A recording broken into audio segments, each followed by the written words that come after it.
breaking down every game, every day in Major League Baseball. This is the Baseball Betting Show. Here is your host, Greg Peterson. Good morning from the low. Welcome to lovely Las Vegas for the Baseball Betting Show with myself, Greg Peterson, now part of the VSiN family of podcasts. We've got an excellent podcast for you guys. Joining me in segment number 2, we're going to have one of our good friends, Rob Donaldson, who does such great work with the show/podcast, Rob's Best Bets. We're going to be chatting with him about this very, very murky playoff landscape that we right now have in baseball. We're also going to be diving in on a great slate of baseball that we've got for this Saturday. In the final segment, I am going to get you guys picks and analysis on every game on the betting board for this baseball Saturday as we touch them all. If you do have a question, comment, segment idea, what have you for this podcast, you do have one of two ways we offer those in. First one is my Twitter/X timeline at gunit_81. Keep in mind, there's maybe does not matter, so as per usual, please do send these into the timeline. And the other way is find an Apple Podcast review. If you rate this podcast 5 stars, it is very much appreciated. From there, you're able to fire in whatever you'd like to hear on this podcast via that 5-star review. While I did not get in any Twitter/X questions today, everything is powered by EdgeBoost. EdgeBoost is making sure that bettors are able to have access to their funds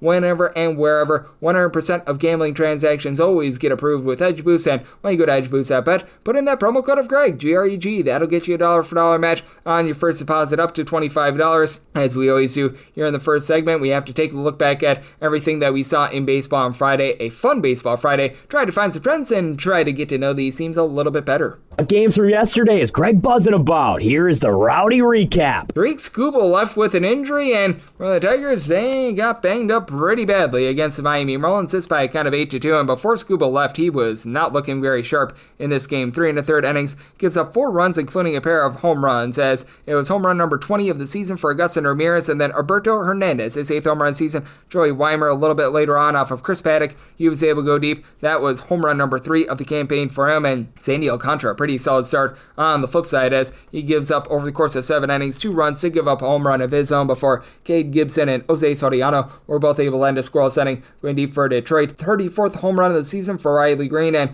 bullpen, they did their best. Chris Paddock, he gives up that home run to Weimer, 3 runs allowed in 3 innings, and Rafael Montero, who's been more like Rafael Montero Bull this season, 1 2/3 innings, he allows a run along the way. The Toronto Blue Jays have been your best over team in all of baseball. Not quite enough to get you the over against the Orioles, but they do get the job done by a count of 6-1 as Trevor Rogers did his part. He did walk 4, but 1 unearned run given up in 5 innings. That was a 1.43 ERA.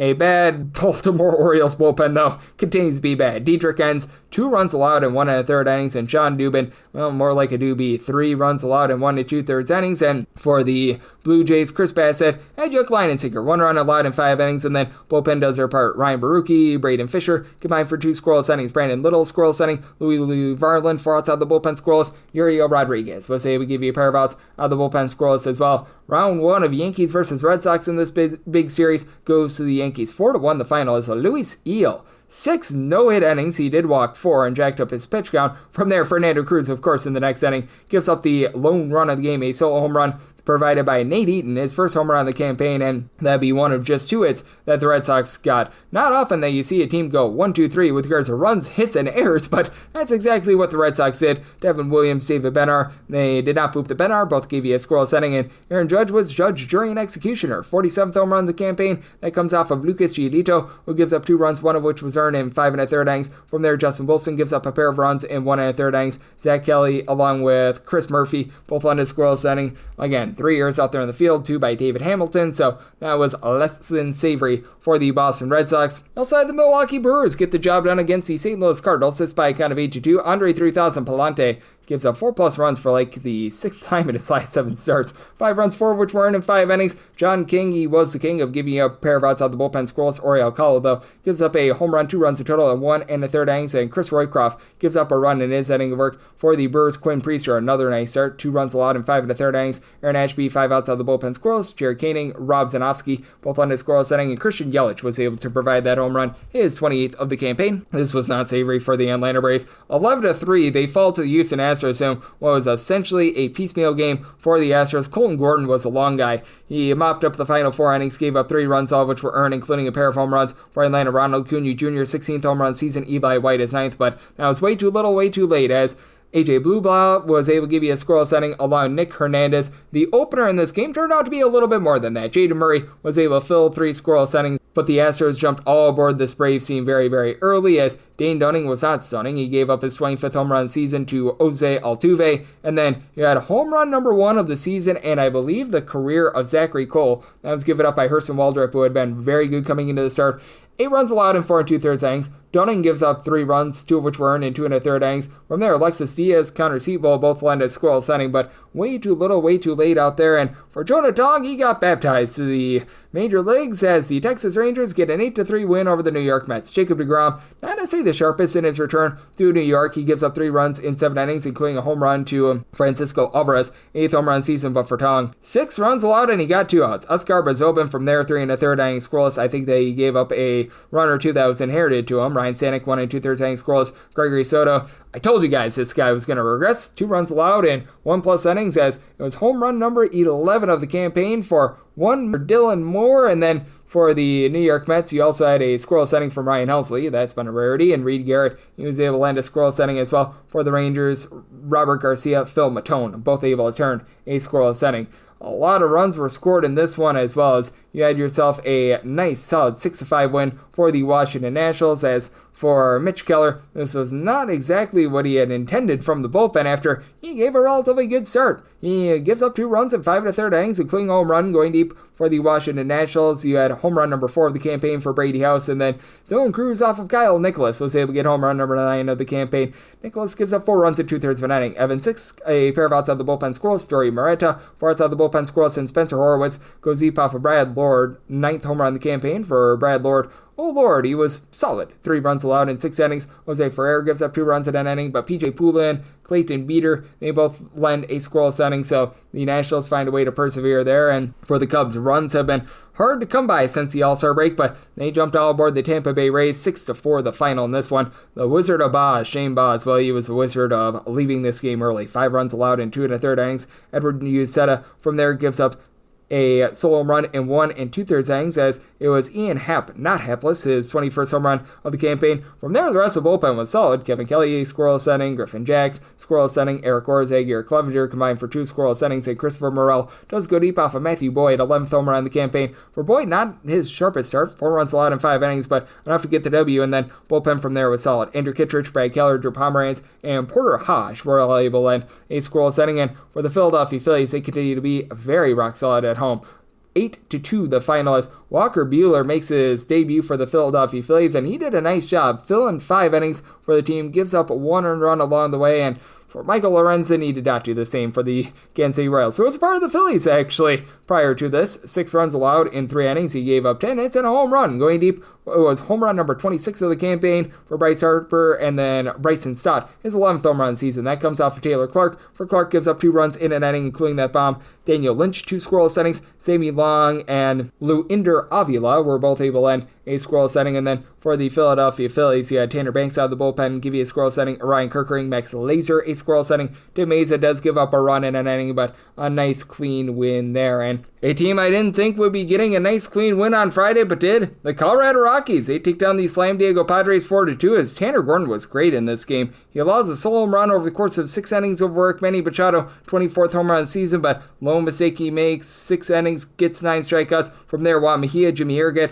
both lend a scoreless inning. Victor Vodnik does allow a run in an inning, but a pair of home runs is able to power this team to victory, as you had Blaine Krim get his first home run as a Rocky, and Kyle Farmer, his 8th home run of the campaign. Both come off of J.P. Sears, and, well, for Mr. Sears, 4 runs allowed in 4 1/3 innings. I think that Sears' store went out of business, and Sears, he went out of business for trying to get a win. Ron Marinaccio, 3 scoreless innings, and then Wandy Peralta, 5 outside the bullpen scoreless, and he did not see too many outside the bullpen in this game. For the Twins and the Arizona Diamondbacks, the Twins get the job done by a kind of 9-8, as this was a rough game for all pitching involved. Brandon Pfaadt, he battled his way through 4 2/3 innings, but gave up 5 runs, all of which were earned, including a pair of bombs, as Cody Clemens, not 1, not 2, but 3 home runs. His 17th, 18th, and 19th home runs of the campaign, and his last one was off of the Jake Woodford in the 9th inning, with the team down by a count of 8-6, as the Twins rallied from 2 runs down to be able to get the job done. Woodford gave up 3 runs without getting a single out of the bullpen. Andrew Selfrank,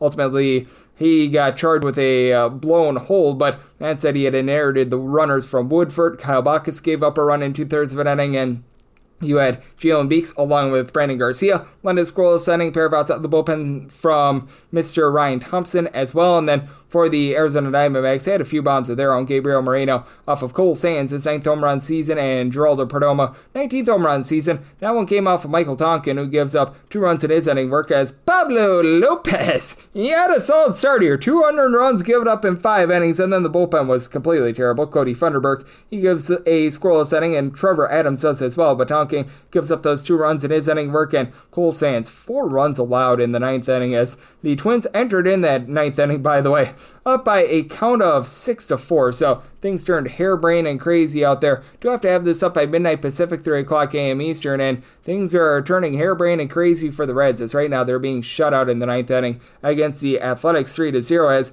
for the Reds, Brady Singer, solid start, 2 runs allowed in 6 innings, albeit both off solo home runs, as you had home run number 20 of the campaign for Lawrence Butler, and then how about home runs number 2 and 3 of the season for one Carlos Cortez, as the other home run, that comes off of Chase Burns, who comes out of the bullpen, gives up that home run over the course of 2 innings, and right now for the Reds, going into the 9th inning, 0 of 12 with runners in scoring position and 11 men stranded on base. If you like me on the Reds money line, you're feeling salty, as JT Ginn and Juice walks 4 and 4 in the 3rd innings, but kept it scoreless. Tyler Ferguson from there, 5 outs out of the bullpen scoreless. Hogan Harris, Justin Cerner, both led a scoreless inning, and Sean Newcomb is now on to try to close out the game. The Seattle Mariners up by kind of 2-1. This is in the bottom of the 8th inning, so they're looking to polish this one off. Yusei Kikuchi, I say he was solid. He gave up 1 run in 6 innings, and then Connor Brogdon gives up a solo run in the 7th inning to Mitch Garver, his 9th home run of the campaign. Luis Castillo gives up a run in 6 innings. Carlos Vargas, Gabe Spire from there, both led score innings, so we'll see what happens on that front end.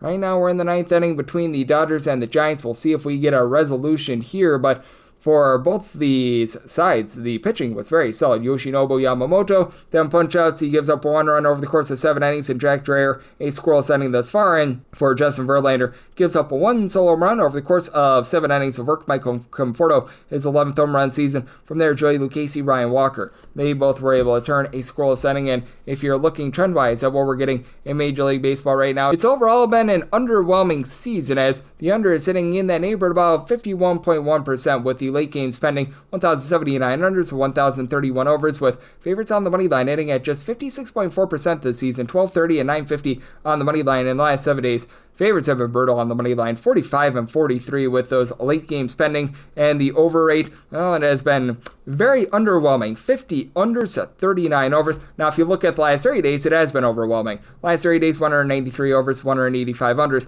with favorites going to 11 and 179 on the money line. So that's about 54.1%. That's what we're seeing in baseball right now, and that's what we're all getting trend-wise. Coming up next, how about if we do chat with our good friend Rob Donaldson, who does great work with the show/podcast, Rob's Best Bets. He'll be fleshing out a little bit of what he's taking a look at and so much more right here on the Baseball Betting Show with myself, Greg Peterson, now a part of the BC Family Podcast.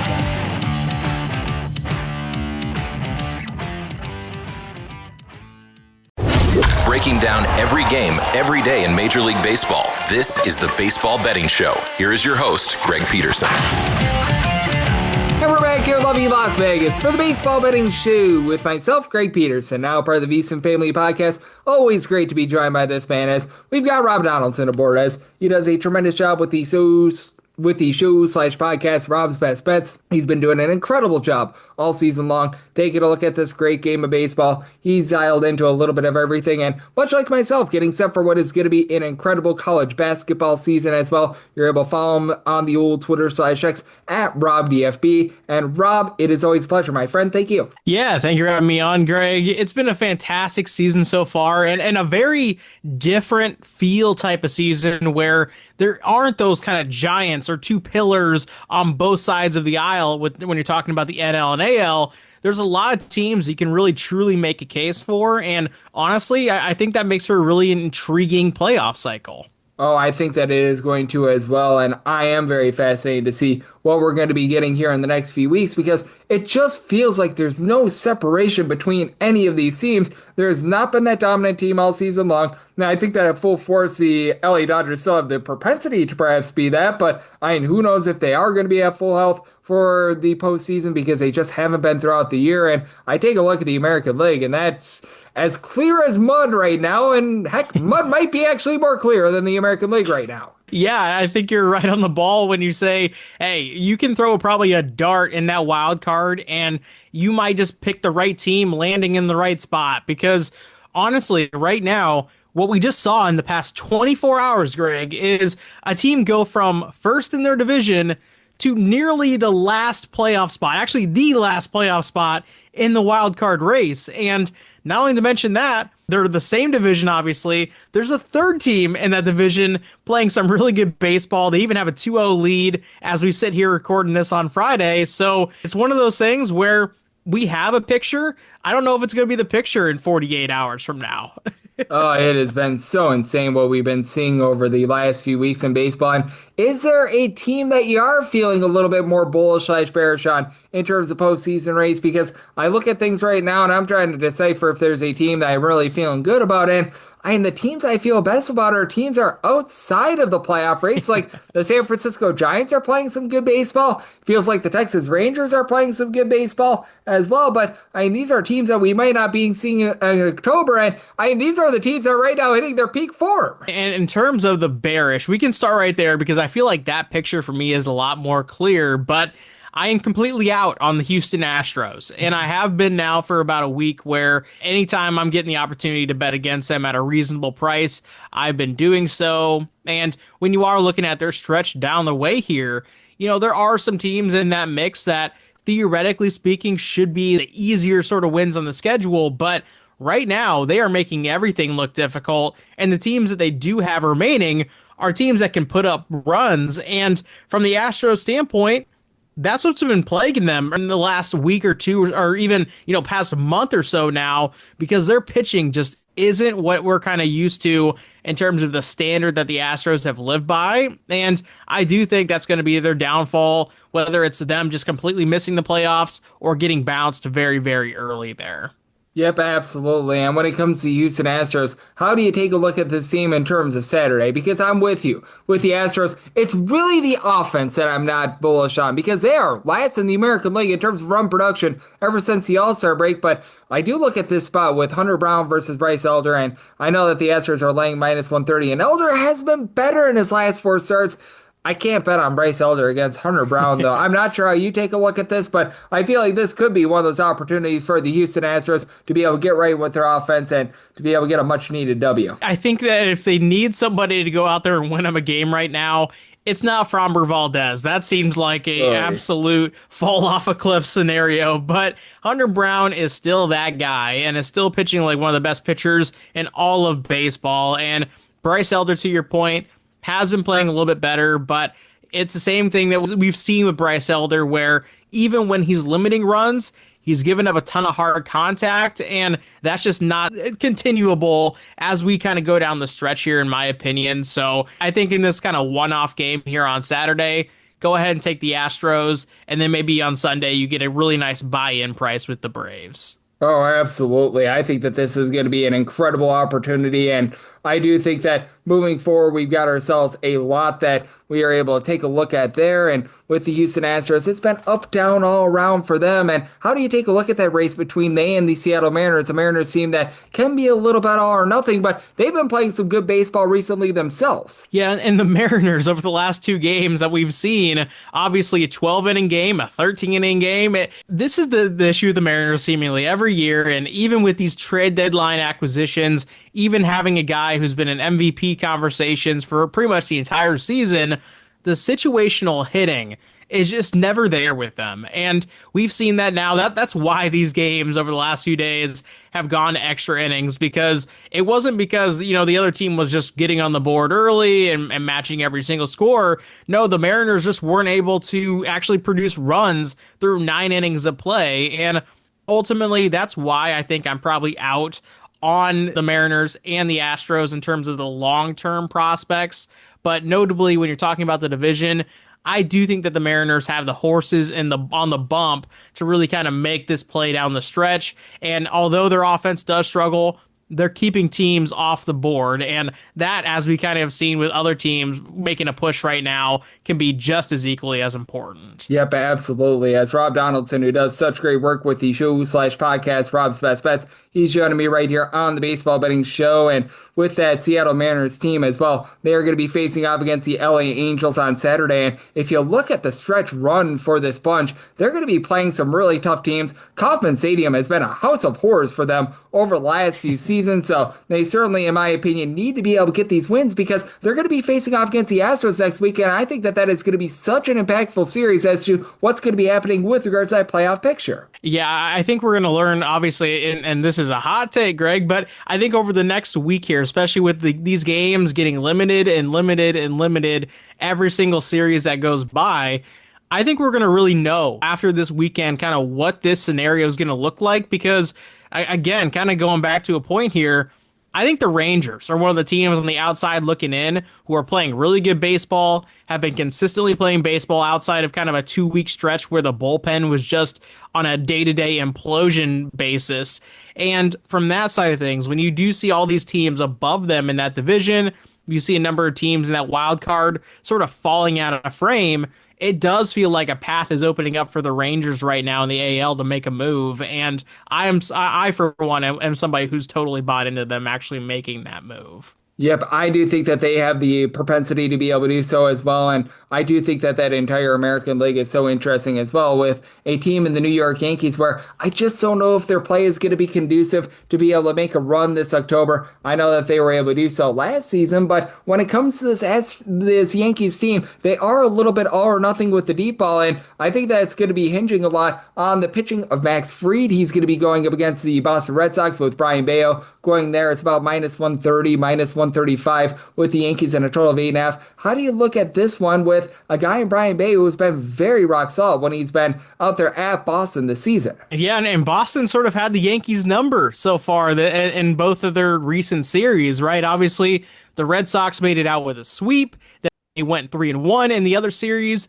And now we have this setup here in Fenway where the Yankees can either make a statement or they're going to get booted, and all of a sudden the playoff picture again is going to be changed based on who's hosting who potentially in this wild card matchup. And from that side of things, I do feel like the chip is on the Yankees' shoulder here, and things are starting to a little bit even out in terms of how the Yankees bullpen has been performing as of late. The lineup and more consistent production rather than going up there and just striking out and all the errors that we saw formulate post-trade deadline and kind of around that time as well. We are starting to see that iron out just a little bit. And so on Saturday, with all the narratives being pushed, I do feel like the Yankees are going to have a leg up through the first 5 innings and on that full game through the market there. Yep, absolutely. With the New York Yankees, I do think that they're going to be able to do a solid job of holding down the Boston Red Sox, who have been dealing with a lot of injuries as well. And how big do you think that Roman Anthony injury might be for the Red Sox? Because I view that as a little bit of a killer for them with how he was able to produce at the top of the lineup. Yeah, Roman Anthony was playing like one of the better players for a good little stretch there. And when you do lose that energy, that youthful excitement, and an offensive piece where that is the catalyst of your team. I mean, you just brought in John Brebbia. Like the pitching isn't in necessarily the best spot in the world heading in the playoffs. You have Aroldis Chapman on the back end, who's the best closer in baseball right now. And then you have just a bunch of other dudes to get you there. And so, yeah, there is that window with every single Red Sox game where if you're talking about it from a betting front, you have to feel confident that Aroldis is there on the backside and that the offense can produce throughout the game for that little 2-3 inning window of potentially having to rely on that shaky bullpen. And I do kind of worry about that long term. At the same time, that Red Sox offense needs to produce, and yeah, losing a guy like Roman Anthony does hurt that angle. Yep, absolutely, and I think that is going to be an intriguing part as well. And then what the Toronto Blue Jays are going to be able to do moving forward, I think is very interesting as well. As Rob Donaldson, who does such great work with the show/podcast Rob's Best Bets, joining me right here on the Baseball Betting Show. They're going to be going up against the Orioles and Tomoyuki Sugano, and right now with Sugano and the Baltimore Orioles, they're about a +140 or so underdog in a total of 8.5. Want to get your thoughts here because the Blue Jays just seem to be playing very differently with regards to their offense when they're at home. They certainly have been able to formulate their offense very well, but when it comes to the pitching, it has been, shall we say, a little bit suspect, to say the least, over the last few weeks, especially in that bullpen. And I want to get your thoughts here with a guy, Max Scherzer, who's been giving up a lot of deep balls, but hasn't been quite hurting himself with regards to walks. And I think that he's an interesting guy moving forward with just all the experience he has for such a young team. Yeah, he kind of reminds me similar to Jack Flaherty similarity with the Tigers, where most of the innings during their starts are actually rather impressive. Like keeping runs off the board, keeping hits off the board, throwing strikeouts, but it is those blow-up innings where the bombs do come for Max Scherzer, and that's why his ERA is kind of hovering around that 4.5, which is that quality quote-unquote signature line for a game-by-game start. And on the other side, Sugano, 4.51 ERA, and it's very symbolic of that being the case because Sugano has had this roller coaster season of terrible stretch, great stretch, terrible stretch, and now a little bit of a rougher stretch as of late. And I do think that the Orioles are playing better baseball in terms of just that offense starting to come back together. And when you are looking at Max Scherzer, Sugano, two guys who I think are going to give up something, maybe not that blow-up outing, but something, I do like a first 5 angle over here because I do think that both offenses are going to strike early and are going to have the ability to have that kind of 4 or 5 run type of output through that first 5 frames. Yep, I am looking at the full game over personally because you got a Blue Jays bullpen that's really been struggling. You've got a Orioles bullpen that, man, it just has not been great for them to say the least. And how do you take a look at just these teams with their bullpens moving forward as well? Because I think that that's going to be a big determining factor as to what these teams are going to be able to do in the postseason. And when it comes to the Toronto Blue Jays, I just have been feeling very bearish about what I've been seeing with regards to that bullpen. The thing with bullpens that we'll come to understand, and a lot of people who have been following baseball for a long time already kind of know this structure, but the playoff utilization of the bullpen is a lot different than the regular season where you are going to see Aroldis Chapman potentially 3 games in a row. There's no saving him for pitch count on number of days. You're going to see utilization, utilizing their best guys. And so when you are looking at how these playoff bullpens are going to shape up, I do think that in the regular season, you're going to see a lot of faces that you'll never see in the postseason. And it's just about saying, hey, who are the teams that have 2 or 3 dudes that can cover 2 or 3 innings on back-to-back games or during a 3-game set or a 3-game window, rather. And those are the teams you want to latch onto, not necessarily teams who are posting the lowest or the highest sort of ERA numbers when it pertains to their bullpen over X amount of days. Yep, absolutely. And I do think that it's going to be so interesting to take a look at some of these teams with their bullpens as well, because the Philadelphia Phillies are a team that really stand out to me as well. For the Phillies, it's up, down, all around, and Taijuan Walker is right now getting starts. I don't think that he's going to be getting too many starts moving forward once it comes to the postseason. And right now for Walker and the Phillies are about a minus 145 or so favorite against the Royals with a total of 9. And with Ryan Bertrand, I felt like he was doing for a little bit of regression, though I've liked what I've seen from him thus far this season. How do you take a look at this sort of a circumstance? Because I do think that this could be a game that could be very conducive to runs. It's kind of interesting when you do have a guy like a Taijuan Walker who has probably already been notified that it's unlikely he'll make the postseason roster. Sometimes that gives them a little bit of chip on their shoulder during the month of September because, one, you see these young guys come up in Major League Baseball across the board. You are going to see young dudes making their first ever start this time of year.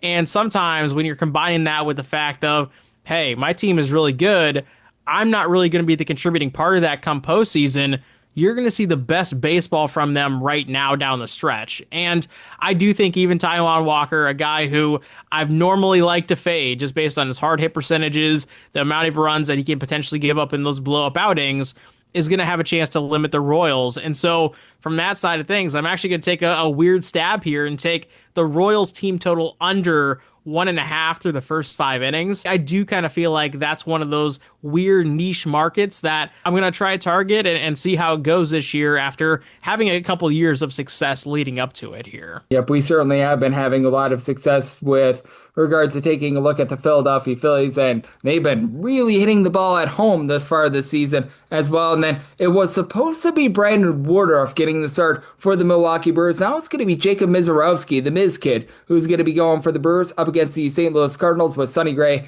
getting the start for St. Louis. That's a total of 7.5 right now, and I feel like if this stays a 7.5 like it was with Woodruff out there, I'll still be taking a look at the over. But how do you gauge this one with the guy in Mizorowski who, since coming off the injury list, he has been, well, miserable? Yeah, and you want to talk about two pitchers that, if you're looking at it from the framework of 3 months ago, you're thinking, oh, there might not be 5 runs total in this game. And now Sonny Gray has really fallen on hard times. It just kind of feels like this Cardinals team is down and out and not really putting their best foot forward game in, game out. And Sonny Gray is one of those guys that it's noticeably kind of reflected on. He hasn't been the Sonny Gray that we were used to seeing the last couple seasons.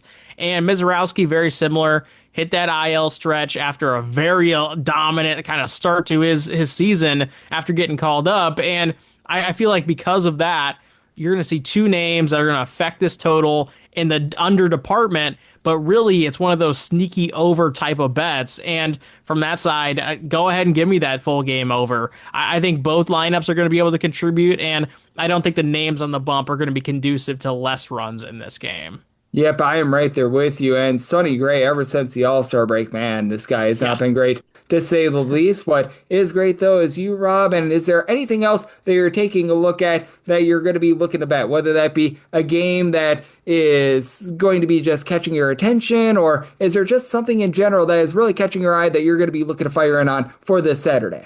Well, Greg, as we're recording this right now here on Friday, it's the top of the second inning between the Rangers and Mets, and the Mets are already tapped into their bullpen. And so, potentially, if innings aren't eaten up here, a full game Rangers team total angle is just screaming in my face. And this was already a game that I liked kind of eyeing because, to the point that I made earlier, I like betting on the Rangers right now. They're one of the more teams that I think are finding their stride down the stretch. The Mets are one of those teams that I'm very, very bearish on. There's a really good chance that this team isn't even in the playoff mix with 1 week left to go, let alone down to the wire. And from that side, go ahead and give me some Rangers angles, especially in the full game market if we see a ton of bullpen pieces be utilized tonight.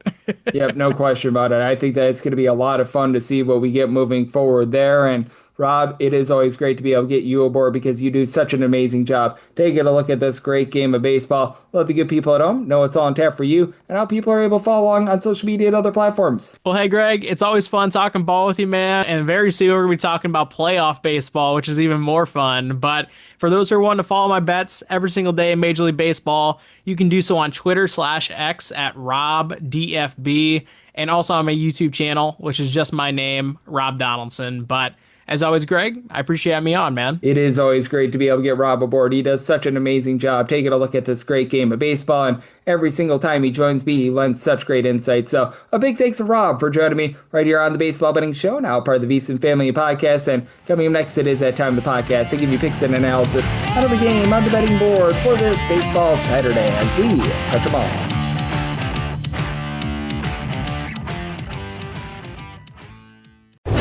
Breaking down every game, every day in Major League Baseball. This is the Baseball Betting Show. Here is your host, Greg Peterson. And we're back here in lovely Las Vegas for the Baseball Betting Show with myself, Greg Peterson, now part of the VSiN Family Podcast. Always great to be joined by our good friend Rob Donaldson, who does such great work with the show/podcast of Rob's Best Bets.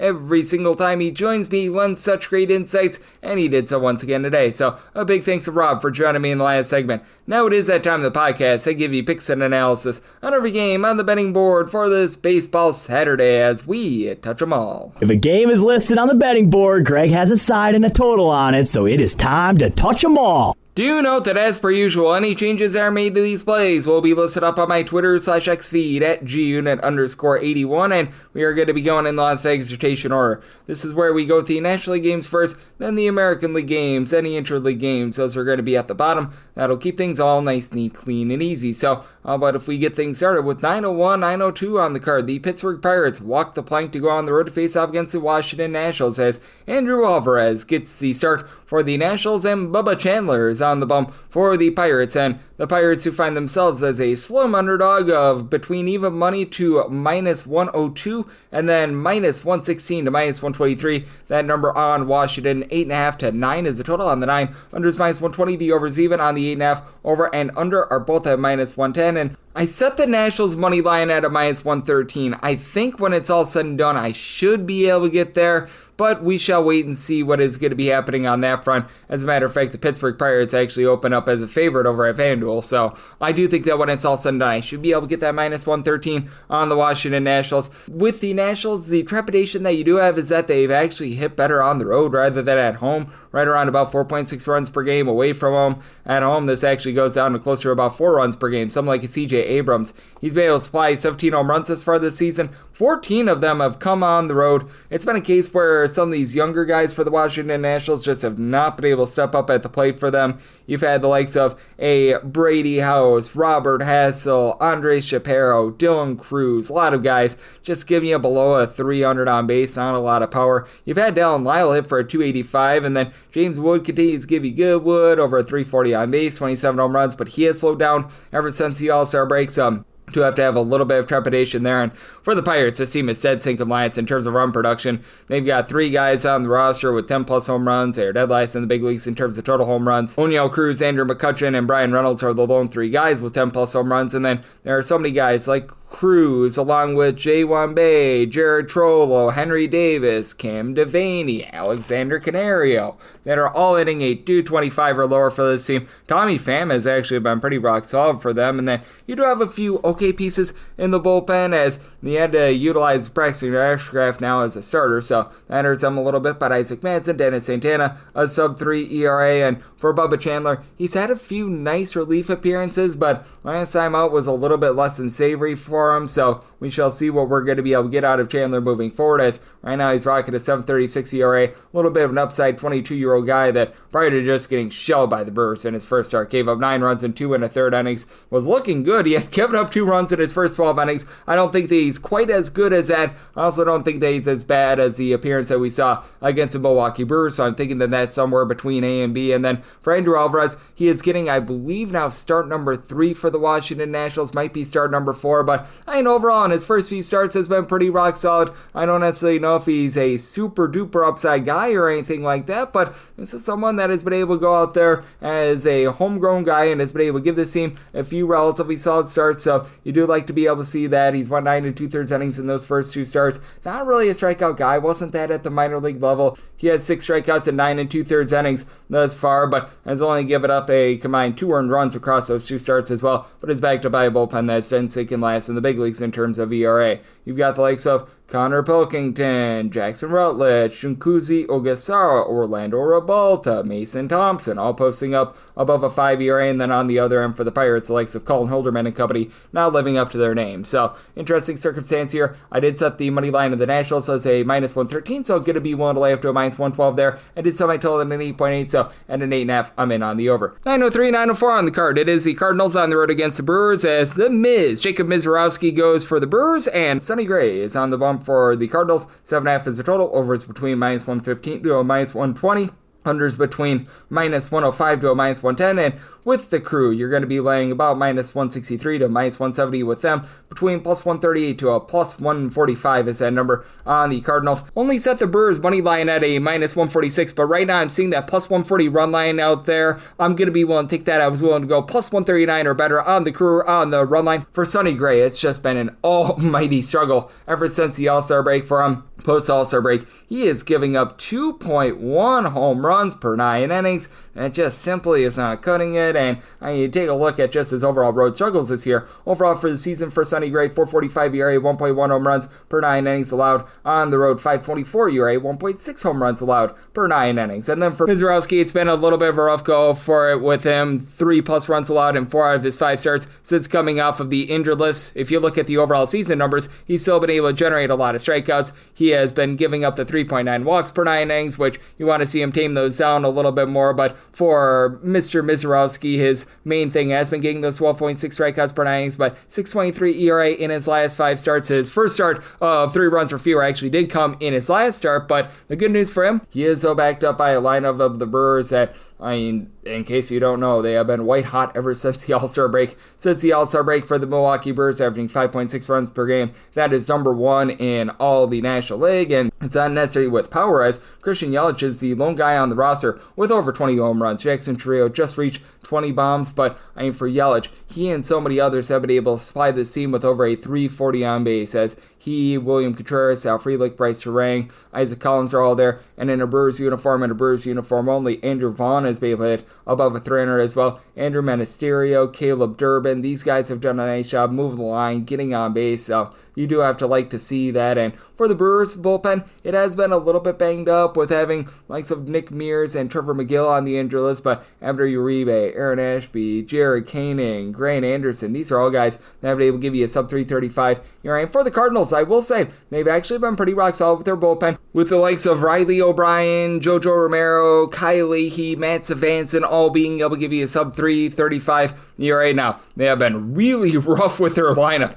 ever since the All-Star break. I talk about the Brewers leading the National League in terms of runs per game since the break. The Cardinals are the opposite. They are dead stinking last, but you've had Wilson Contreras still be pretty rock solid for the team. 20 home runs overall for the season. He's been able to supply about a 337 on base. You've had Brendan Donovan, when he's been out there, be able to move the line, get on base. He's been able to hit about a 275 to a 280 for the team, but he's been on the injury list for about a month or so that's been an issue for them. Lars Nootbaar, since coming out the injury list, has honestly been solid. He's been able to give you about a 325 on base, but a lot of these guys have been flailing ever since the All-Star break. Since coming off the injured list, Ivan Herrera post All-Star break, 7 home runs and 180 at-bats, but he has seen his batting average go down to about a 245, but it's really just been these young guys not doing much of anything. Nolan Gorman, Jordan Walker, Nathan Church, Victor Scott, Pedro Baez hitting a 230 or lower. They need those guys to be able to step up, and I think that the Brewers get all up on Sonny Gray in this one, so getting that plus 140, I'm in on the run line. Subway total at an 8.1, so here at the 7.5, also like the over. 905, 906 on the betting board. It is the Rockies on the road against the Slam Diego Padres. Dylan Cease is on the bump for the Pods, and it's currently listed as old to be determined on the bump for the Rockies. So this is a game that is presently off the board.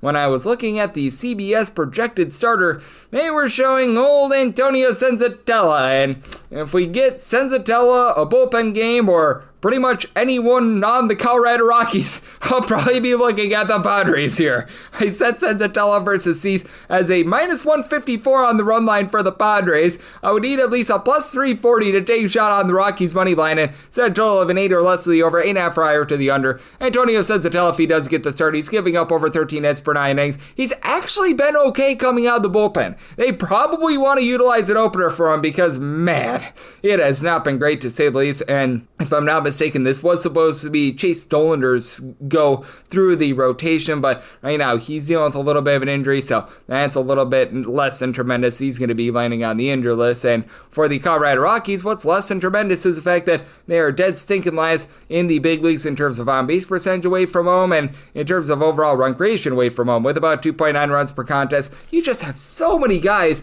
that are hitting below a 215 on the road. Jordan Beck, Mickey Moniak, Orlando Arcia, Brenton Doyle, Ezekiel Tovar. Like, none of these guys are giving you anything. Only guy that's really been able to hit on the road is Hunter Goodman. 17 home runs. He's been able to hit about a 252 when he's been on the road. I mean, just for reference, he's got 17 of the team's 65 road home runs thus far this season. So, yeah, that's a little bit of an issue, and it's not like this is a great Rockies bullpen. 29th out of 30 teams in terms of bullpen ERA. You've had the likes of Victor Vodnik, Jaden Hill, and Jimmy Harrigan all be able to give you a sub 380 ERA, but then you get into the likes of Nick Anderson, Anel Shavili, Anthony Molina, Ryan Rollison, who are all posting up in the ERA above a 5, and then on the other end, you've got a San Diego Padres team that's number 1 in all baseball in terms of bullpen ERA. I know that Robert Suarez can sometimes be a little bit shaky, but he overall for the season has been pretty rock solid, and then you've been able to have the likes of Wandy Peralta, Jeremiah Estrada give you about a 3.4 ERA. These guys have struggled, but Audrey Marhone, Jason Adam, Mason Miller, David Morgan, these have been guys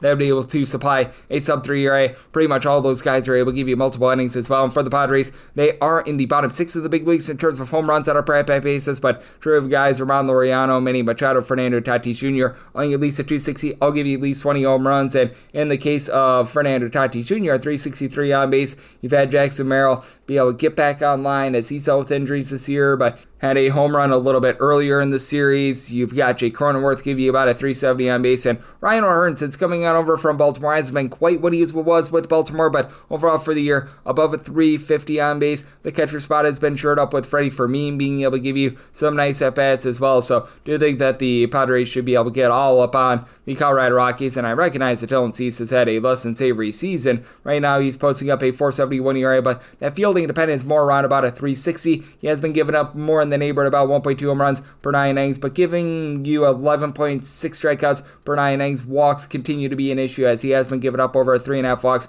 per 9 innings, but against the Rockies team that has just been flattened all season long, I think he goes out there and dominates. 8 or less than on the over, 8.5 or higher the under for the Padres. I intend to tell a bullpen game pretty much any sort of Rocky starter, minus 154 or better. Want to lay that run line in, plus 340 or higher. That would be my buy point on the Rockies money line, which probably we will not get. 907, 908 on the card. The Dodgers are on the road against the San Francisco Giants. Clayton Kershaw is on the bump for the Dodgers. Logan Webb is on the bump for the Giants. Giants are home underdogs between plus 102 to a plus 105. Minus 125 is that number on the Dodgers. 7.5 is the total. Over and under both at minus 110. I made the Giants a minus 129 favorite. Give me them on the money line. I always love the Logan Webb home and road splits because Logan Webb throughout his career has always been oh so good when he's been in San Francisco. Now that's obviously because San Francisco is such a pitcher-friendly ballpark, but I mean, for his career, 277 home ERA for Logan Webb. He has given up about 0.5 home runs per 9 innings. Still rock solid on the road with about like 0.75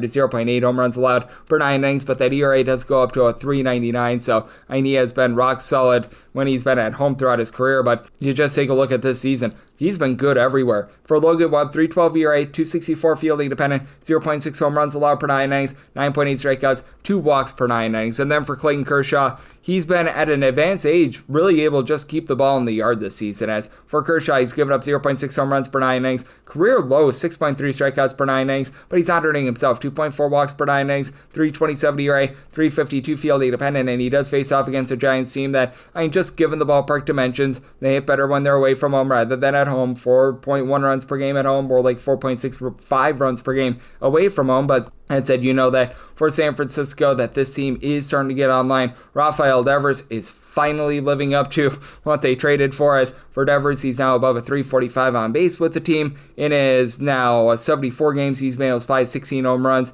You've had Matt Chapman be able to supply about a 350 on base. He's hitting for a little bit more average, 21 home runs. You still have Willie Adames not hitting for a lot of average at 229, but 28 home runs, and then Eloy Ramos, Jung-Ho Lee, hitting between about a 265 to 270 is rock solid. So I've had issues with the likes of a Luis Matos towards the bottom of the lineup in the catcher spot, but it's been much better. And for the Giants, this continues to be a top 3 team in terms of bullpen ERA. You trade away Tyler Rogers, you trade away Camilo Doval, Randy Rodriguez is on the injured list, but this team still has it going with the likes of Jose Buto, Joey Lucchesi, Matt Gage being able to give this team a sub 325 ERA. Ryan Walker has been a little bit shaky, but he looks like he's starting to get online. Spencer Bivens over the last few weeks has served as a good long guy, and Yoel Piguero has been able to give you some good innings as well. Now for the LA Dodgers, you're getting healthier as you've got likes of Blake Trinan coming off the injured list, Tanner Scott, Michael Kopech, so that helps these guys out. But with Scott and Kirby Yates, both of these guys have been supplying an ERA that is north of a 4. Jack Dreher has actually been one of your best relievers. He's been posting up a 2.74 ERA, but now they're dealing with Alex Vesia being on the injured list. And the big key for the LA Dodgers is now they've got Max Muncy back in the fold. As whenever Max Muncy has been out there, they've been averaging about a full run half per game more than when he's not. So that's been a very big key for this team. As for Shohei Ohtani, he's doing Shohei Ohtani things, giving you a 390 on base, 48 home runs, and then Andy Paz, Teoscar Hernandez, these two guys have been able to give you 24 home runs apiece, but for Hernandez, only giving you about a 280 on base. Michael Conforto has had a season to forget. Will Smith continues to get jiggy with it. He's been able to give you 404 on base, but he's been dealing with some injuries over the last few days as well, so it makes it a very interesting circumstance. I just am a big giant believer in Logan Webb at home, and I do think that all the contact that Clayton Kershaw gives up, that is going to be nipping him in the bud just a little bit. I said my total 7.3, so you're the 7.5. I like the under, and the Giants at plus money on the money line. 909, 910 on the betting board. It is the Baltimore Orioles, and they are going to be on the road against the Toronto Blue Jays. Matt Scherzer goes for the Jays. Tomoyuki Sugano is on the bump for Baltimore, and Baltimore does find themselves between plus 140 to plus 145 underdogs. Minus 168 to minus 172 is that number on Toronto. 8.5 is the total. Over is minus 110 to a minus 120. The under is between even a minus 110 with laying a run half with the Toronto Blue Jays. That is going to be in the neighborhood of a plus 130 to a plus 132. And with the Blue Jays, I was willing to take a shot here on that run line for Max Scherzer. He certainly has had his struggles giving up the deep ball this year. He is giving up in the neighborhood about 1.8 home runs per 9 innings, but even at his advanced age, Max Scherzer is still doing a relatively good job of getting strikeouts, and he's not hurting himself with the walks. He's only giving up 2.4 walks per 9 innings. He's still getting about 8.5 strikeouts per 9 innings. Obviously not his old form, but he'll still take 8.5 strikeouts per 9 innings for a guy who is north of 41 years old right now. For Scherzer, he has given up a combined 12 runs in his last 3 starts, giving up 4 runs in every one of those starts, but he does also face off against a Baltimore Orioles team that they have struggled in terms of their run creation when they have been away from home. Away from home, it's a Baltimore Orioles team that is second worst in the American League in terms of runs per game. Only the Cleveland Guardians averaging fewer runs per game away from home, and for this bunch in Baltimore, they just have been so banged up. Adley Rutschman going on the injured list, Jordan Westberg as well, so that's been a bit of a problem for them. You've had some of these young guys step up. Dylan Beavers has been able to give you above a 400 on base. You've been able to have Jackson Holliday, Gunnar Henderson be able to give you 16 plus home runs apiece, with Henderson hitting a 270. Holiday more in the neighborhood about a 250, but still relatively respectable there. Ryan Mountcastle is for average at a 260, but 5 home runs at nearly 300 bats, less than 300 base. You're needing a little bit more there. And then likes of a Kobe Mayo, when he's been out there doing Carlson, who's been dealing with injuries all season long. There have been quite a few guys not panning out, and Samuel Basallo has had some nice big time hits, but it's still hitting below the Bedell's line of 200. And for the Orioles, this continues to be a bottom 6 team in terms of bullpen ERA. Just not a lot of reliable arms out there. Corbin Martin, Grant Wolfram, Yennier Cano, these guys posting up well above a 4 ERA. Yarmil Hidalgo, that's not been amazing to say the least. So Keegan Aiken has been a relatively good long guy. And Rico Garcia, he's not throwing the ball over the mountains, but he's giving you a sub 3 ERA, so good for Uncle Rico there. And for the Blue Jays, this has been a suspect bullpen to say the least ever since the All-Star break. They have been in the bottom 6 in the big leagues in terms of bullpen ERA, as you've got the likes of Braden Fisher, Brandon Little, along with Uriel Rodriguez, who for the season they've been able to give you an ERA below a 3.5, but these have really been guys who have been acting up ever since the All-Star break. Jeff Hoffman has had all sorts of struggles thus far this season. As a matter of fact, for Little post All-Star break, he's been posting up an ERA above a 5. Louis Varland, as they picked him up from the Twins, has been posting up a 6.75 ERA as well, but this is a Blue Jays team that does rank in the top 4 in the big leagues in terms of run creation at home. George Springer leading the way with a 390 on base, 28 home runs. Vlad Guerrero Jr., not quite the power season they'd expected, 23 home runs, but still 393 on base, hitting for a 300. Bo Bichette's hitting above a 300. He's been able to give you 18 home runs. Dalton Varsho, home run every 11 at-bats with 18 bombs. So got a lot of guys that are doing a nice job producing for this team. Even someone like Joey Looper Fido in a small sample size is batting at 341 right now. Don't call his name all the way under. Kirk move the line as well. So do think that you get a higher scoring game, especially with the guy in Sugano. He's just pitching to a lot of contact right now. The walks have not been high, which that's, I guess, a good thing. But for Tomoyuki Sugano, a 4.51 ERA, fielding independence of 5.13 with 1.7 home runs allowed per 9 innings. He has given up at least 4 runs at each out of his last 3 starts. So I just think that the Blue Jays slug their way to victory. I said I told 9.2, so I like the over, and I do like the Blue Jays laying a run half on that run line. 9-11, 9-12 on the card. It is the Yankees on the road against the Red Sox. Brian Bayo is on the bump for the Sox, and Mad Max Fried goes for the Yankees. And the Yankees find themselves as minus 130 to minus 142 favorites, plus 108 to plus 120. That number on Boston. 8.5 is the total. Under is minus 115. Over is minus 105. And set the Yankees at a minus 132. So seeing that minus 130 to minus 132, would not want to be going any further than that, but I'm going to be willing to lay it here with the Yankees on the money line. For Max Fried, he had a long stretch where he had given up 4 plus runs, and I think it was 6 straight starts and like 3 plus runs in 8 out of 10. He's been able to straighten things out recently. He has given up a combined 4 runs in his last 4 starts. Team has been able to go 3-1 in those starts, with the lone loss being a 1-0 loss against the Boston Red Sox, ironically enough, but I mean, he's been much better recently. Not a strikeout artist, but not bad with the strikeouts. 8.3 strikeouts per 9 innings, 0.7 home runs, 2.4 walks allowed per 9 innings, so things are getting on the straight and narrow there. And when it comes to Brian Bayo, he just has been able to do a really good job of being able to pitch in Fenway, because he's got a sinker ball that leads to so many ground balls. That's why he gives up a lot of contact with only 6.7 strikeouts per 9 innings, but only gives up about 0.8 home runs per 9 innings. So has been able to do a solid job on that front. Has given up 300 runs or fewer in pretty much all but one of his starts ever since the All-Star break. And for Mr. Bayo, when he has been at home this far this season, a lot of guys do see as their numbers go up when they're at Fenway. 3.19 ERA compared to a 3.02 ERA away from home, but at Fenway, he's given up less than 0.6 home runs per 9 innings. That's pretty impressive. Now he is backed up by a lineup that is a little bit hampered right now. Weiler Abreu has been dealing with injury, and now you lose Roman Anthony, who was playing right around about a 4 base at the top of the lineup. But there are still quite a few guys in this lineup that are able to find a way on base, move the line. So Don Rafaela hitting about a 241 with 16 home runs, and then just a cavalcade of different guys hitting between about a 252 to, we're going to call it, a 263. Trevor Story, Jaron Duran, Nick Sogar, Carlos Narvaez, and in the case of Story, he's got 24 chapters in his home run book thus far this season. Alex Bregman up to about a 360 on base as well. So these guys have done a nice job showing out, and Rami Gonzalez has continued above a 300 as well. And for the Red Sox, they've got the far better bullpen. Since July 1st, the New York Yankees have a bullpen ERA that is above a 5.6. That is the second worst mark that you're going to find in all baseball. And for the Red Sox, they've been a top 6 team in terms of bullpen ERA. Roldis Chapman,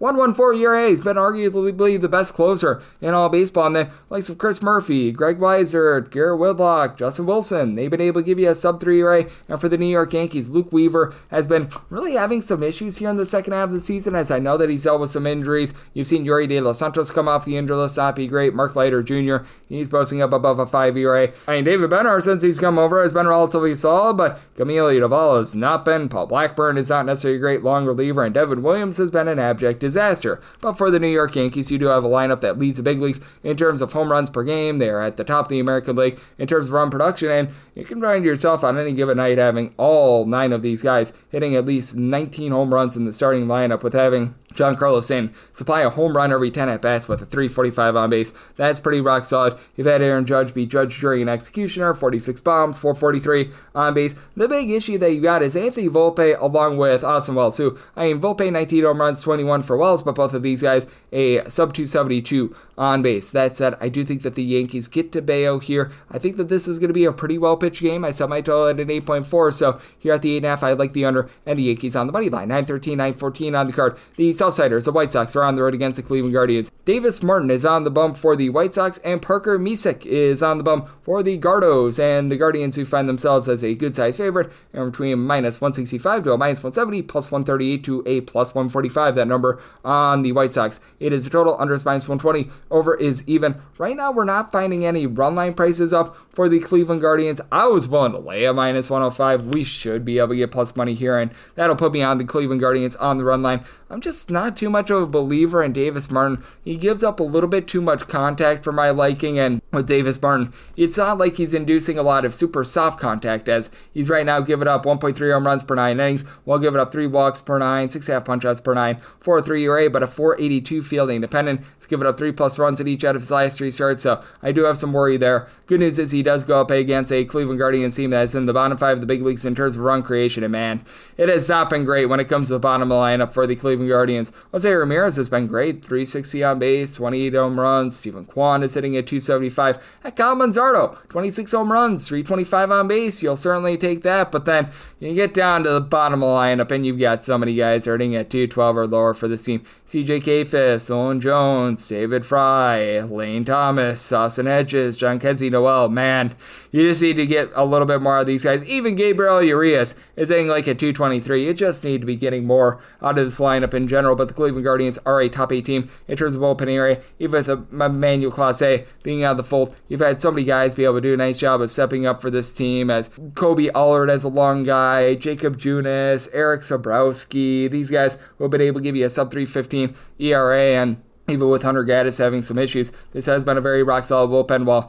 for the Chicago White Sox, this has been a bullpen that has been acting up quite a bit, to say the least. They do find themselves in the bottom half of the big leagues in terms of bullpen ERA, this despite the fact that Steven Wilson has been pretty solid. He's been able to give you about a 3 ERA, and then Mike Vasil has been a really good long guy, posting up about a 255 ERA. You've got Dan Altavilla has been in and out of the lineup, and then just a lot of the shorter guys have been posting up an ERA that is above a 4, as you've got that out of Brandon Iser, Tyler Gilbert. I know that he's a longer guy, but Tyler Alexander. So you've had your issues there. Grant Taylor has been posting up an ERA above a 5.5. So not amazing there. And for the Chicago White Sox, this has actually been a top 8 team in terms of run creation ever since the All-Star break. Lennon Sosa leading the way. 20 home runs at a 265 batting average. And then you've had Andrew Benintendi, Colson Montgomery give you 18 to 19 home runs apiece, with Benintendi now hitting at 250. Miguel Vargas, Luis Rivera both give you 14 bombs apiece, but both earning below a 235. Kyle Teal at the catcher spot along with Edgar Quiro. These guys have actually been great. They're hitting above a 270, so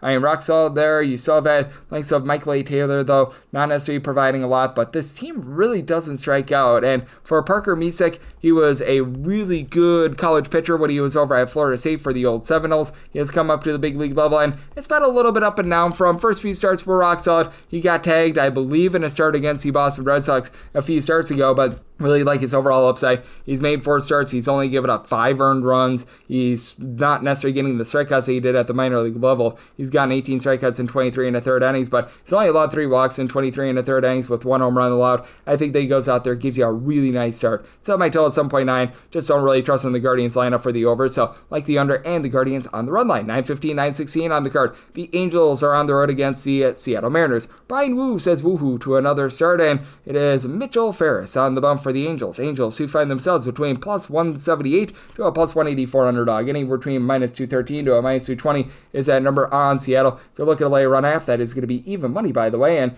total on this game is 7.5. Over is minus 115, and the under it is minus 105. And when it comes to Ferris and the Angels, I did have to set them as a plus 224 underdog, and I'm going to be willing to lay that run line with Mariners. I'd be willing to go up to a minus 108. For Ferris, he's an upside guy that has performed quite well in his first few starts. That MLB debut that he had against the Kansas City Royals, where he gave up 1 run in 5 innings, was actually quite impressive. Last time out, he gave up 2 runs, and I believe that he went 6 innings. So, I mean, he's been solid in these first 2 starts, but you take a look at what he did at the minor league level. They just kept him at the AA level at Rocket City this year because the Angels are a part of the PCL, and when you send these guys to the PCL, it's just a confidence killer because you have to go to places like Albuquerque, Reno, where the weather is humid, the air is thin, and it just jacks up ERAs. But, I mean, for Ferris at the minor league level, he's posting up a 4.27 ERA. He was getting 11 strikeouts per 9 innings, but the 4.3 walks per 9 innings are a little bit worrisome. He does get to pitch in a very pitcher-friendly environment in Seattle. That should be able to help him out a little bit, but it is still a Seattle lineup that they have got some boppers in that lineup, as you've got a guy by the name of Big Dumper Cal Raleigh, who's been able to give you 53 home runs, 350 on base. Recognize that Eugenio Suarez has not hit for any sort of average since joining Seattle, but 9 home runs and 140 at-bats since joining Seattle, so that's been pretty rock solid. And for getting on base, move the line, Dom Canzone has been able to give you 345 on base. Same for Randy Arozarena, and Arozarena throws in their 27 home runs. Julio Rodriguez, 30 bombs, hitting at 270. So these guys have been able to do a pretty rock solid job there for the Mariners. Their bullpen has been at the top very good, as you've got the likes of Matt Brash, Andres Munoz, Gabe Spire, Edward Bizardo, all being able to give you a ERA of a 3 or better, and the Angels, they just don't necessarily have that. Brock and Roll Burke and Kenley Jansen have been pretty solid. They've been able to give you a sub 350 ERA, but I mean, past that, you've got the likes of a Reed Detmers, Jake Eater, whenever he's gotten innings, as he's been in and out of the lineup all season long. Robert Stevenson, Sam Bachman, all these guys, they're posting up above a 4 ERA. Jose Fermin, and for the Angels, this is a very much all or nothing lineup in which they are in the top 5 of the big leagues in terms of home runs on a per-at-bat basis, bottom 6 team in terms of on-base percentage. Joe Adell's been able to give you 35 home runs, and he's gotten that on-base percentage up to about a 302. Taylor Ward, 30 home runs, 318 on base, but still only for a 226 with regards to that batting average. Even Mike Trout is hitting for just a 235, albeit 21 home runs, 368 on base, but Logan O'Hoppe, 260 on base. He does have the 19 home runs, but that's been an issue. Yoel Moncada, 12 home runs and 227 at-bats. He's been hitting for about a 247, so he's been able to give you a bit of something, but these guys at the bottom of the lineup, your likes of a Christian Moore, Bryce Tisudo, hopefully you said that correct, Oswaldo Peraza, these guys have been hitting a 225 or lower and just not getting on base. That's been a big issue. And for Brian Wu, he has given up a little bit of the deep ball, between 1.2 to 1.3 home runs per 9 innings, but really has not hurt himself, as he's been giving up less than 2 walks per 9 innings, 9.1 strikeouts per 9 innings, 302 ERA, 362 fielding dependent, and much like so many of the Seattle Mariners starters, has just been a whole heck of a lot better at home rather than on the road with how pitcher friendly it is out there in Seattle. 240 home ERA compared to a 358 ERA on the road. Still giving up though about 1.2 home runs per 9 innings at home, but do think that the Mariners are going to be able to get to Ferris in this spot. I did set my total at a 7.9, so you're at the 7.5, like the over, and the Seattle Mariners on the run line. 9:17, 9:18 on the card. It is the Rays, and they're on the road against the Chicago Cubs. Colin Ray says hip hip hooray to getting the start against the Rays, and Drew Rasmussen goes for the Rays. Minus 115 to minus 120 is that number on Chicago, and between even money to plus 105 is that number on the Rays, with the opening FanDuel opener being an 8.5, with that over at a minus 120 and the under at an even. We will see what we get from some of these other openers, but I set my total. We're a 9.5 or less. I'll be taking a look at the over. It looks like the wind is going to be blowing out quite a bit in this game, always subject to a little bit of change. I know that it was a little bit funky in the game yesterday, but it looks like we're going to get some wind here. We might get a little bit of precipitation as well, so be on the lookout there. Not going to be blowing overly hard. It looks like the wind is going to be blowing at like 5 miles per hour, so it's not going to be anything like just raging or anything like that. That said, we are going to be getting a little bit of wind in this situation, and for these two guys are pitching to a lot of contact, as Drew Rasmussen has been very rock solid this year, but he's still only getting about 7.5 strikeouts per 9 innings. Has been posting up a sub 270 ERA. He's only giving up about 2.2 walks per 9 innings, 0.7 to 0.8 home runs per 9, so he's been able to do a nice job limiting the damage there. And for Colin Ray, he's got a 4.20 ERA. The fielding dependent is a little bit higher than that because he only gets about 6.6 strikeouts per 9 innings, so something that he needs to work on there. But he's supported by a Cubs lineup that, albeit it has not been good since the All-Star break, but still 8th in the big leagues in terms of run production overall this season. And hey, they were able to do a really good job on Friday of being able to supply the boom, as for the Chicago Cubs, as a matter of fact, bottom 5 team in terms of run production ever since the All-Star break. But still, Pico, Armstrong, Seiya Suzuki being able to give you 27 to 28 home runs apiece, albeit they have been so cold ever since the All-Star break. And the guys that have been hot since the All-Star break are the guys that you wouldn't expect. Like Matt Shaw's right now leading the way in homers since the All-Star break with 9, and he's been hitting for about a 270. Nico Horner's been hitting above a 315, while Michael Busch, Seiya Suzuki, Pico Armstrong, Willie Castro, since they picked him up from the Twins,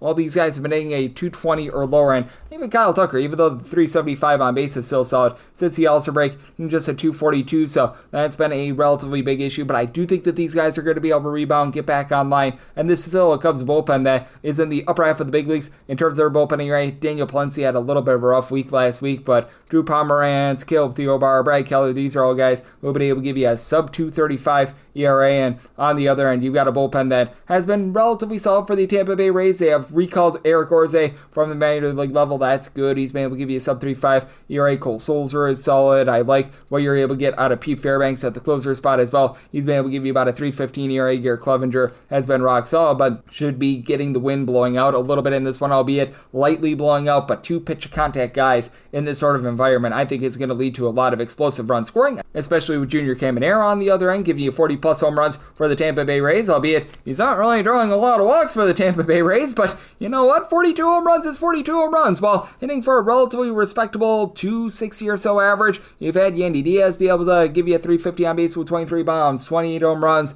out of Brandon Lau, as he's been able to give you about a 260 average as well. Jonathan Aranda being on the injured list has hurt the seam, but you have some nice bag stealing as well, with being able to get 40 stolen bases now out of Chandler Simpson. He and Jake Magnum both hitting above a 290, so at that 8.5, I like the over at semi-total 9.8, and with the Cubs, I'm going to be willing to lay the money line, set them at a minus 132, 919, 920 on the card. It is the Marlins, and they are going to be playing us the Detroit Tigers, as you've got Charlie Morton on the bump for the Tigres, and Jansen Junk hopes to not live up to his name for Miami, as right now, with the Marlins, they're between plus 114 to a plus 120. Meanwhile, minus 135 to a minus 140 is that number on Detroit. 8.5 to 9 is the total on the 9. The under is minus 115, and the over is minus 105 on the 8.5. Over is minus 120, under is even. And when it comes to the Tigers, I did set them on the money line at a minus 146, so I'm going to be willing to lay it. This is a Detroit Tigers team that has just so much consistency in the lineup. On any given night, you might have 7 or 8 guys in between a 250, 270, with pretty much all those guys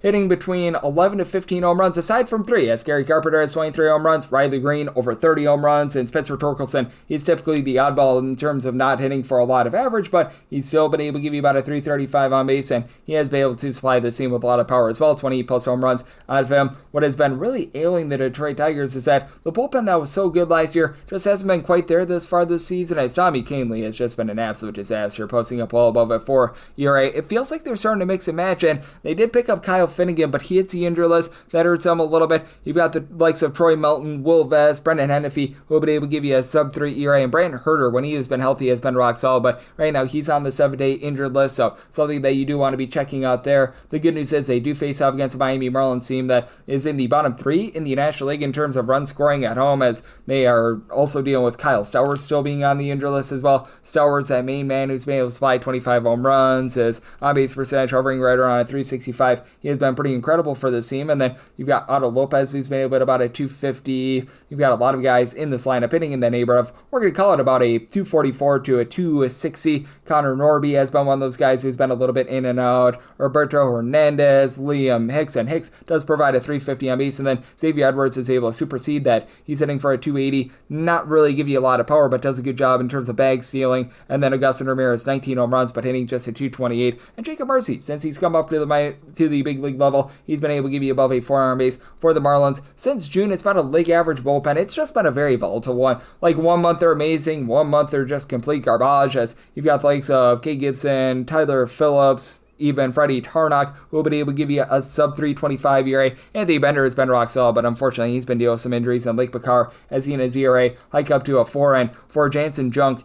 he's been good in terms of not hurting himself, but he's been bad in terms of being able to get any sort of deception whatsoever. As for our good friend and Mr. Junk, he's got a 4.48 ERA, but only 6.2 strikeouts per 9 innings. To his credit, he's given up 1.2 walks and 0.7 home runs per 9 innings, but he's just pitching to a lot of contact in general right now. And for Charlie Morton, he's essentially the opposite. Even though he's a very, very much aging pitcher, he's over 40 years old, but for Charlie Morton, the swing and miss stuff has been good, but he's been giving up over 4 walks per 9 innings. Now, if you look at things ever since he was with the Baltimore Orioles coming out of the bullpen, he's been much better ever since then. But so, with the Detroit Tigers in his 7 starts, he has been giving up an ERA of about a 6.09. He's been posting up 1.6 home runs allowed per 9 innings, and over the season, 4.3 walks, 1.5 home runs allowed per 9 innings. But since getting to Detroit, also 11 strikeouts per 9 innings. So, interesting ordeal here. I did set my total at 8.7. I do think that both of these teams are going to be able to get contact on the starting pitchers, so I do like that 8.5 over. I personally would rather have the 8.5 over rather than the 9 under to go along with the Detroit Tigers on the money line. I did set them at a -146,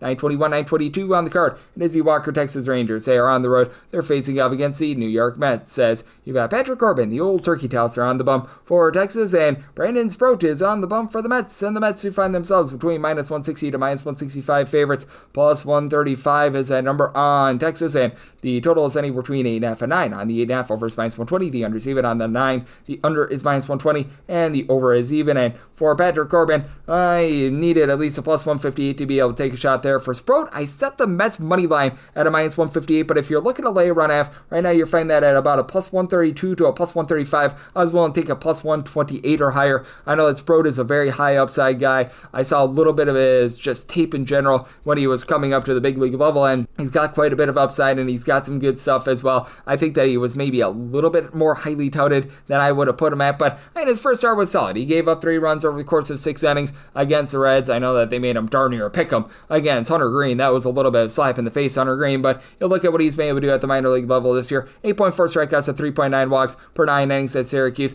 Nothing that's going to completely blow you away or anything like that, but I think that he's going to be a steady guy against a Rangers team that has been averaging about 4.9 runs per game with their offense ever since the beginning of the month of July. Now, I do think that this is going to be drying up a little bit because they have been dealing with the injuries to Corey Seager along with Marcus Semien, and Seager was really leading the way in terms of power hitting, but you've had Wyatt Langford be able to pick up the mantle. 21 home runs, about a 340 on base. You've had Adolis Garcia supply 18 home runs, but at 277 on base, needs some work. The Joshes, though. Josh Smith, Josh Young are both hitting above a 250. For Kyle Higashioka, ever since the beginning of the month of July, he's been hitting well above a 250. He's been coming through for the team. Now, you're going to need a little bit more from these guys at the bottom, like Cody Freeman, Alejandro Osuna. These guys have not necessarily been amazing, but Michael Hellman, he hit a pair of home runs earlier in the week. He's been pretty rock solid, and for the Rangers, what has been good for the team all season long has been that bullpen. They've been a top 7 unit in terms of bullpen ERA. Likes of Robert Garcia, Sean Armstrong, Cole Winn, Chris Martin. These guys have been able to give you a below 305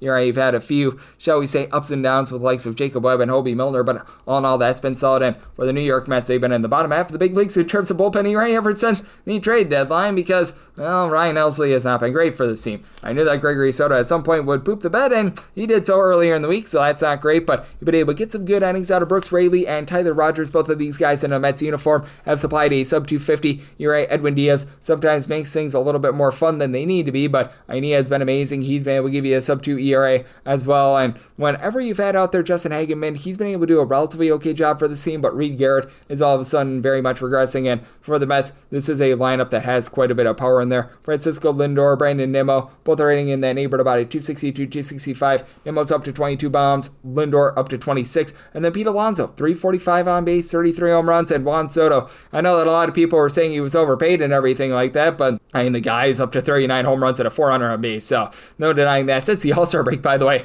over a 400 on base with 16 home runs, and since the All-Star break, Mark Vientos hitting for about a 270 with 11 home runs, so he's really been able to round things into form. You've got Starling Marte hitting about a 275 as well. Even Luis Torrens, when he's been out there as he's been dealing with injury, he and Francisco Alvarez both hitting above a 270 ever since the break as well, so leads to an interesting circumstance where you've got a guy in Patrick Corbin that just has not been the same pitcher when he's been away from home rather than at home. Texas has actually been playing very pitcher friendly this year, and Corbin has been a big beneficiary as overall for the season, 4.36 ERA. He's got a 4.38 fielding dependent, about 7.5 strikeouts to 2.8 walks per 9 innings. Gives up right around about 1.2 to 1.3 home runs per 9 innings, but you take a look at what he's done away from home rather than when he has been at home, and it has been a little bit of night and day. 3.07 home ERA with about 0.8 home runs allowed per 9 innings when he's been in Arlington. Meanwhile, on the road, this shoots up to about 1.7 home runs, and he's got a 5.63 ERA. So a circumstance where I'm going to be in on that Mets run line at a plus 128 or higher. And with regards to total, so mine at 8.7. Right now, we're seeing 8.5. I'm going to be in on the over. 9.23, 9.24 on the card. The Royals are on the road against the Philadelphia Phillies. Taijuan Walker is on the bump for the Phils.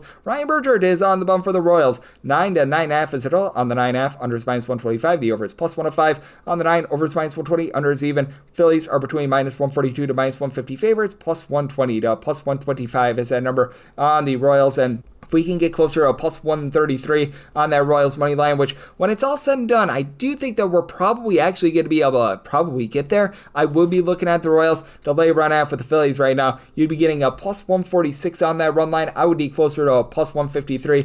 Just a case where I do think that Taijuan Walker is doing for a little bit of regression. Honestly, I think that both of these pitchers are doing for a little bit of regression. We did see that for Ryan Bergert in his last start. He had entered into his last start, having given up 1 or 2 runs at each out of his previous 8 starts. Shellacked for 8 runs given up in 3 1/3 innings against a bad Cleveland Guardians lineup. Overall for the season, Bergert, 3.48 ERA compared to a 4.07 fielding dependent. He's given up the 4 walks per 9 innings, but 8.5 strikeouts, 1 home run allowed per 9 innings. That's pretty rock solid. And for Taijuan Walker, he's got a 4.03 ERA, but that fielding dependent, more around a 4.95. He's still giving up 1.5 home runs per 9 innings and not really getting a lot of swings and misses. 6.1 punch-outs per 9, and he's seen his fair share of regression. 3+ runs allowed in each out of his last 4 starts as well. It is a Royals lineup that has been in the bottom 10 in the big leagues in terms of their overall run production this season. They've been much better ever since the All-Star break, with Salvador Perez now being able to give you a 23+ home runs, so that's been very beneficial. And obviously Vinny Pasquantino, 30 home runs, 100+ RBI, and hitting in that neighborhood about a 262 has been good. Bobby Witt Jr.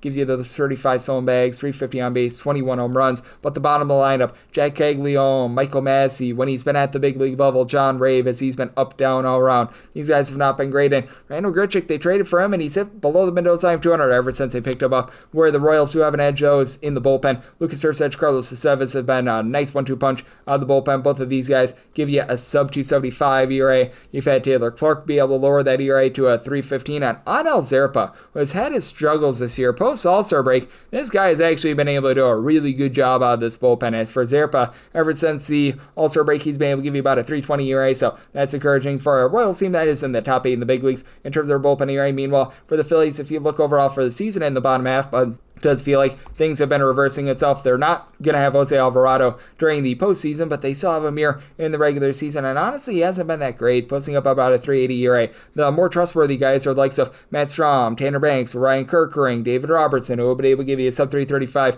ERA, and then Yohan Duran has been one of the best closers in all baseball. And for the Philadelphia Phillies, just a night and day difference with their offense when they're at home rather than away from home. It's a Phillies lineup that is number 2 in the big leagues in terms of run creation at home, over 5.4 runs per game. On the road, road, this goes down to about 4.24 runs per game. You've obviously got Kyle Schwarber giving you the Schwarbombs, as he has been absolutely incredible. He'll give you 50-plus home runs, so absolutely love what you're seeing there. And then additionally, when it comes to this team, you've been able to get a lot of production out of Bryce Harper, about a 350 on base. He's been able to give the team 24-plus home runs, and with Schwarber still above a 370 on base, so that's been nice. You do have Trey Turner down for what right now, dealing with an injury, so that has hurt this team quite a bit, but still have plenty of guys that are able to find a way to move the line, get on base. Armando Sosa doesn't necessarily see at-bats every single day, but he's been able to about a 275. You've had good production out of someone like Bryson Stott, Alec Bowman in the injury list. That hurts them as well, but in the end, I do think that for the Royals, they're going to be able to get to Taijuan Walker, and I do think that for the Phillies, they certainly get to Berger. So with that total of 9 that I'm seeing at most places, I'm going to be in on the over. And for the Royals, we're right now not there, but I do think that when it's all said and done, we should be finding them on the money line about a plus 135, and at a plus 134 or better, I will be taking a shot on that Royals money line.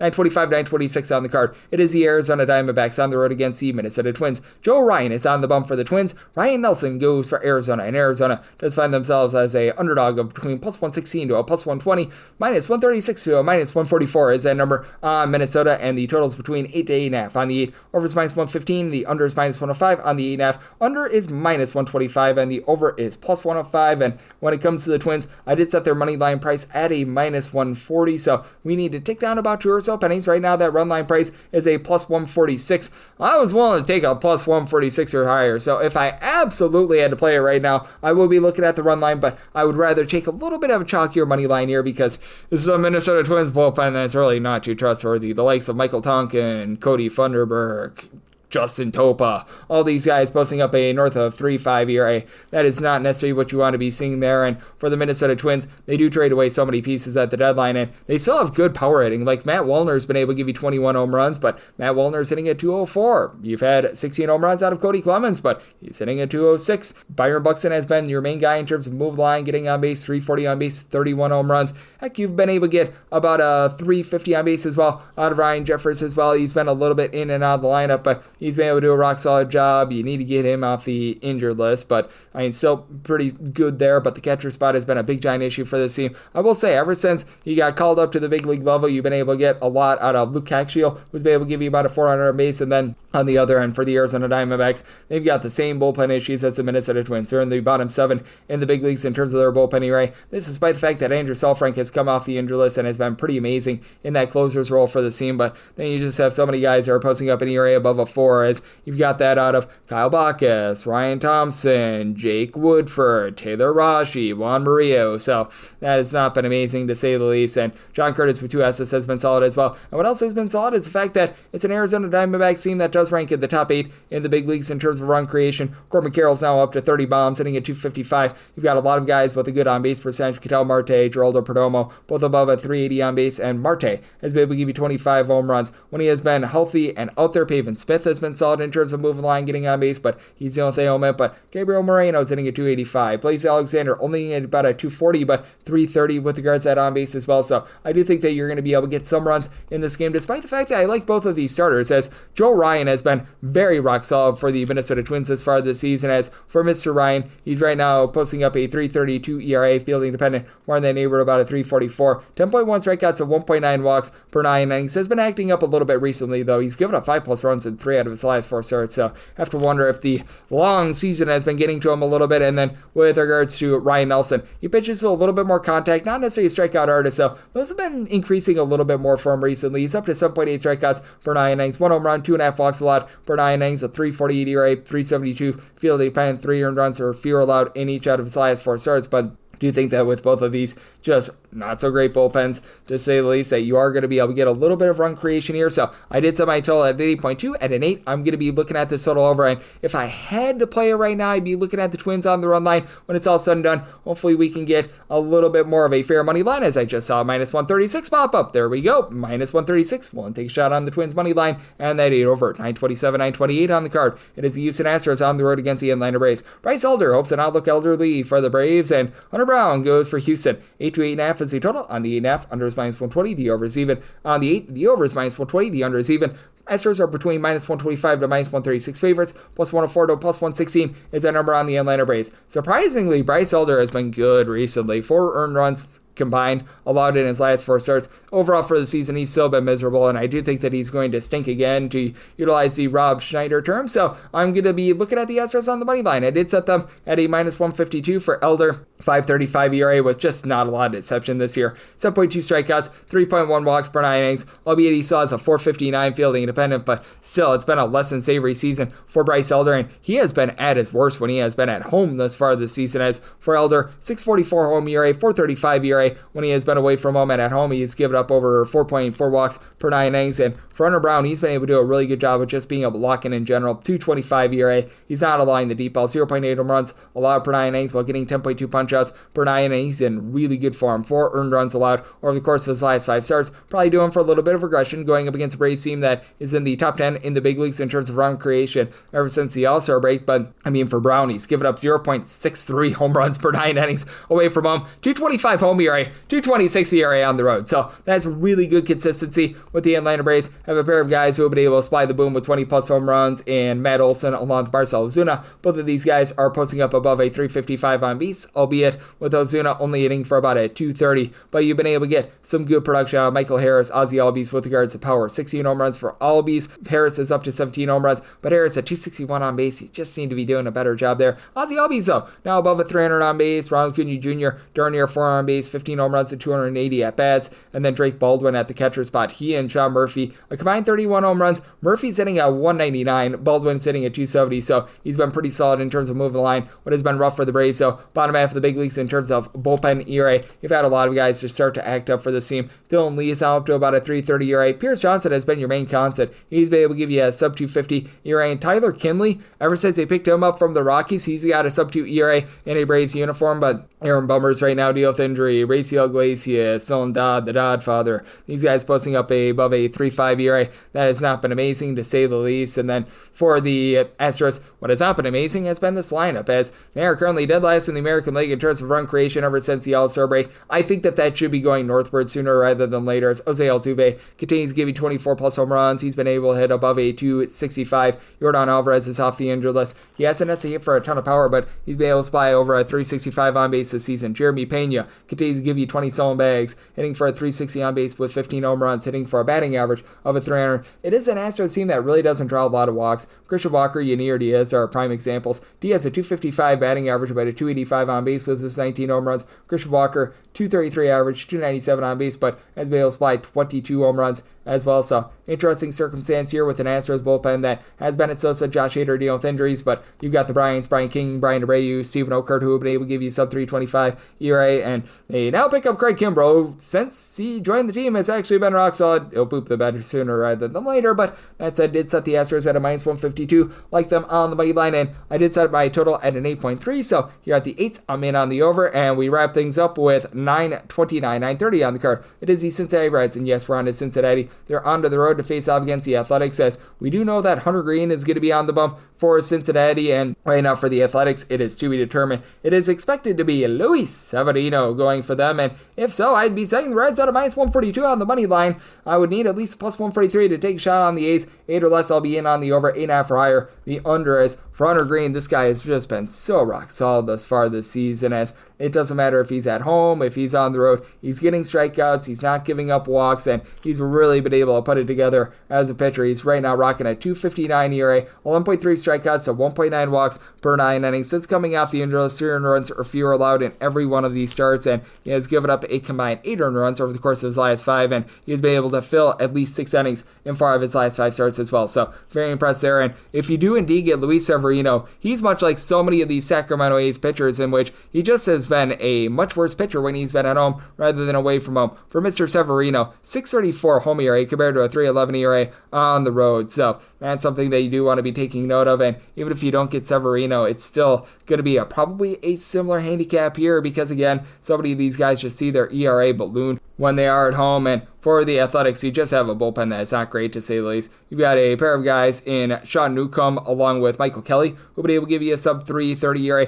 Brady Basso in 4 appearances has been solid, but that's 4 appearances. And then you've got the likes of Elvis Alvarado in the building, Grant Holman, Tyler Ferguson, a starter/long guy in Osvaldo Bido, all posting up above a 3.80 ERA. What has been solid for the Athletics, so top 7 offense in terms of run creation ever since the All-Star break. You've got a quartet of guys with at least 24 home runs, allowing at least a 265. Tyler Soderstrom, Brent Rooker, Shea Langoliers, and Nick Kurtz. And Kurtz up to about a 400 on base with his 30 home runs. Jacob Wilson has come off the injured list. He's been able to hit for a lot of average hitting, about a 320. Doesn't draw a lot of walks, but it's for quite a bit of average. Now, the bottom of the lineup with some of these guys like a Willie McIver, Zach Aloff, JJ Bleday, they need to give you a little bit more, so a little bit of a top-heavy lineup, but they've been able to do a relatively solid job there. And then on the flip side for the Cincinnati Reds, it's just a whole is greater than the sum of its parts lineup. You got Elliot De La Cruz right now leading the way in terms of power. He's been able to supply 19 home runs, but he's been very suspect at the plate over the last few weeks. But Spencer Steer is up to 17 home runs. And then you've got a lot of guys hanging between about 12 to 15 home runs. Matt McClain, TJ Friedel, Navoli Marte, Austin the Say's kid. And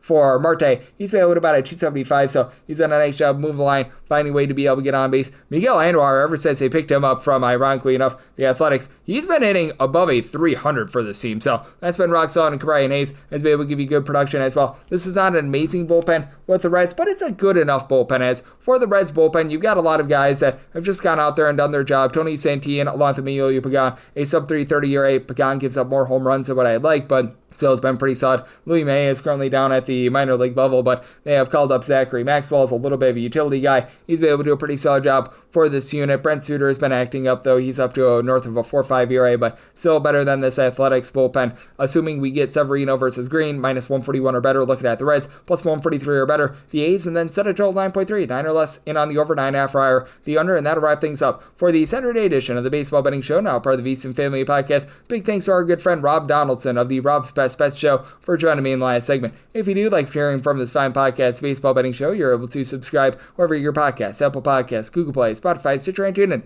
If you have a question, comment, segment idea, what have you for this podcast, you have one of 2 ways to be able to fire those in.